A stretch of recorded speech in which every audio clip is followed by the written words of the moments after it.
السلام علیکم ورحمۃ اللہ وبرکاتہ۔ دوستوں اور بزرگوں، جب بھی آپ نے تاریخ کی کتابیں پڑھی ہوں گی، اکثر اس میں آپ نے انبیاء اور بادشاہوں کا نام ضرور پڑھا ہوگا۔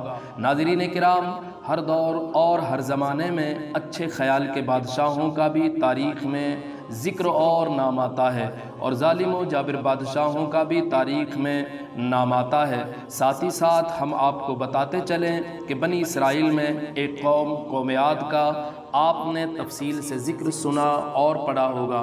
اسی قوم عاد کے زمانے میں ایک بادشاہ گزرا ہے جس کے ظلم و جبر کا ہسٹری میں نام آتا ہے۔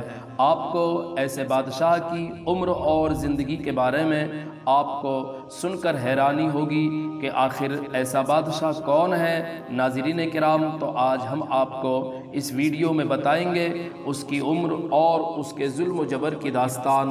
آپ سبھی دوست ہمارے ساتھ آخر تک اس ویڈیو میں بنے رہیں، اور اگر آپ نے ہمارے چینل کو سبسکرائب نہیں کیا ہے ضرور سبسکرائب کریں تاکہ آپ تک اس طرح کی ویڈیو پہنچتی رہے۔ تو دوستو، آئے ہم شروع کرتے ہیں اس بادشاہ کا نام اور ذکر۔ اللہ تعالیٰ کے پیغمبر حضرت دانیال علیہ السلام ایک روز جنگل میں جا رہے تھے۔ آپ کو ایک گنبد نظر آیا۔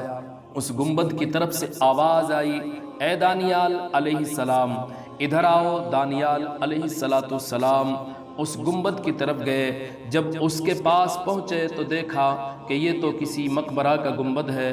آپ مقبرہ کے اندر داخل ہوئے تو دیکھا کہ ایک بڑی عمدہ اور خوبصورت عمارت ہے، اور اس عمارت کے بیچوں بیچ میں ایک عالیشان تخت بچھا ہوا ہے۔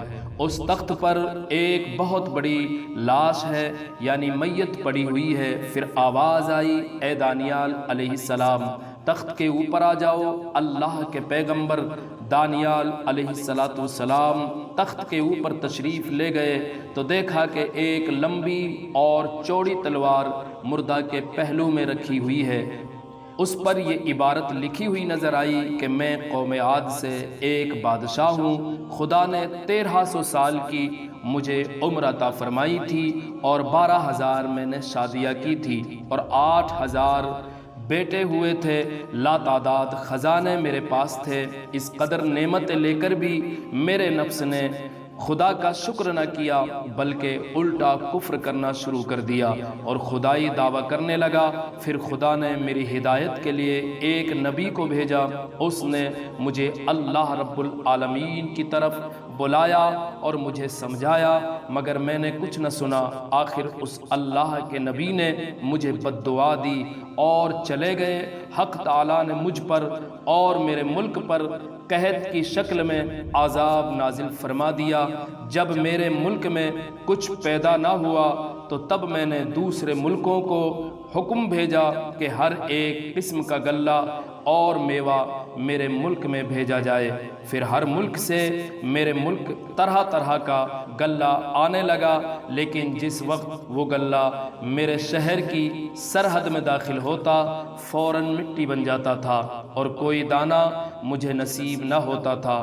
اسی حالت میں 7 دن گزر گئے۔ جب میرے خاندان والوں نے، میری بیویوں نے، میرے بیٹوں نے جب میری اس حالت کو دیکھا، جب ساری حالات کو دیکھا، تو میری بیوی بھی مجھے چھوڑ کر تنہا چلی گئی، بچے بھی چھوڑ کر تنہا چلے گئے، سارے رعایا مجھے چھوڑ کر تنہا چلے گئے محل کے اندر، اور میں تنہا اپنے محل میں رہ گیا تھا، اور فاقہ کے سوا میری کوئی اور غذا نہ تھی۔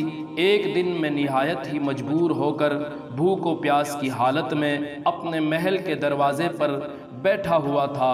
وہاں سے ایک شخص روٹی کھاتا ہوا گزر رہا تھا۔ میں نے اس جانے والے مسافر سے کہا، اے اجنبی مسافر، ایک بڑا برتن موتیوں کا بھرا ہوا مجھ سے لے لے اور یہ روٹی مجھے دے دے۔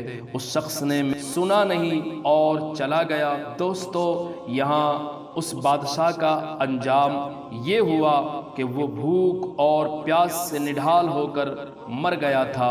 یہ ساری عبارت اس لمبی چوڑی تلوار پر لکھی ہوئی تھی۔